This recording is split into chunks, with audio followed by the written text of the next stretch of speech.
রাত 11টা বাজে। ঢাকার এক মফস্বল এলাকার ছোট্ট বাসায় বসে কাঁদছে একজন মেয়ে। নাম তার নীলা, বয়স 22। সদ্য বিশ্ববিদ্যালয় শেষ করেছে। চারদিকে নীরবতা, কিন্তু তার ভেতরের কান্না যেন চিৎকার করে বলে দিচ্ছে, আর পারছি না। নীলা সব সময় খুব শান্ত মেয়ে ছিল, কখনো কারো সঙ্গে উচ্চস্বরে কথা বলেনি। সবাই বলতো মেয়েটা খুব ভদ্র, খুব সহনশীল। কিন্তু কেউ জানত না সেই সহনশীলতার আড়ালে লুকিয়ে আছে কত যন্ত্রণা, কত অপমান, কত অভিমান।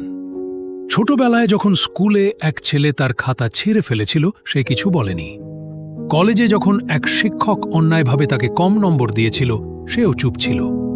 বিশ্ববিদ্যালয়ে এক সিনিয়র দিনের পর দিন মানসিক নির্যাতন করেছিল, তবু সে মুখ খোলেনি। সবার কাছে সে ছিল ভদ্র মেয়ের আদর্শ। কিন্তু একসময় চুপ থাকার মূল্য অনেক বড় হয়ে ওঠে। নীলার পরিবারও খুব রক্ষণশীল। বাবা মা চাইতেন মেয়ে যেন সব সহ্য করে চুপ থাকে। মেয়ে মানুষের মুখ বেশি খোলা ভালো না, এ কথাটা সে ছোটবেলা থেকেই শুনেছে। বিয়ের পর সে বুঝেছিল চুপ থাকা কেবল একটা গর্তে ঠেলে দেয়। তার স্বামী ইমরান সামনে ভদ্র, পিছনে এক স্বার্থপর রাগী মানুষ। প্রথমে গায়ে হাত তোলেনি, কিন্তু কথার খোঁচা মারত প্রতিদিন। ধীরে ধীরে হাতের স্পর্শ বেড়ে যায়, আর চুপ থাকা নীলার গায়ে যেন দাগ ফেলে যায়। সে ভাবত, আমি যদি কিছু বলি সবাই আমাকেই দোষ দেবে, বরং সহ্য করি। একদিন নীলা দেখে তার 3 বছরের ছোট বোন রুমি বাথরুমের কোনায় কাঁদছে। জিজ্ঞেস করলে বলে, আপু, পাশের বাড়ির আন্টির ছেলে আমাকে খারাপভাবে ছুঁয়েছে, কিন্তু আমি কাউকে বলিনি। তুমি তো চুপ থাকো সব সময়, আমিও চুপ থেকেছি। নীলা স্তব্ধ হয়ে যায়, তার চোখে জল এসে যায়। কি শেখালো সে নিজের চুপ থেকে? এই ছোট্ট মেয়েটাও কি চুপ থেকেই নিজেকে শেষ করবে?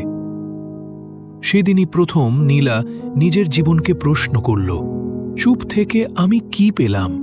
সম্মান? না। ভালোবাসা? না।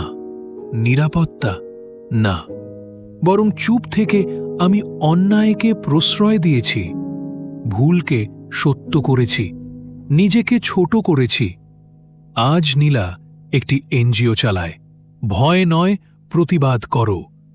বহু নির্যাতিত নারী এখন সেখানে আশ্রয় পায়, সাহস পায়, প্রতিবাদ করতে শেখে।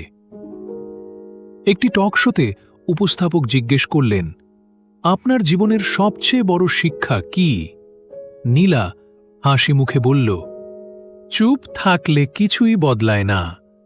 চুপ থাকলে তুমি শুধু অন্যায়ের সাথী হয়ে ওঠো। প্রতিবাদী মুক্তি।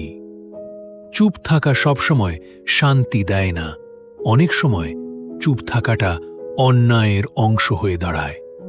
প্রতিবাদ করো, নিজের জন্য, অন্যের জন্য, আগামী প্রজন্মের জন্য।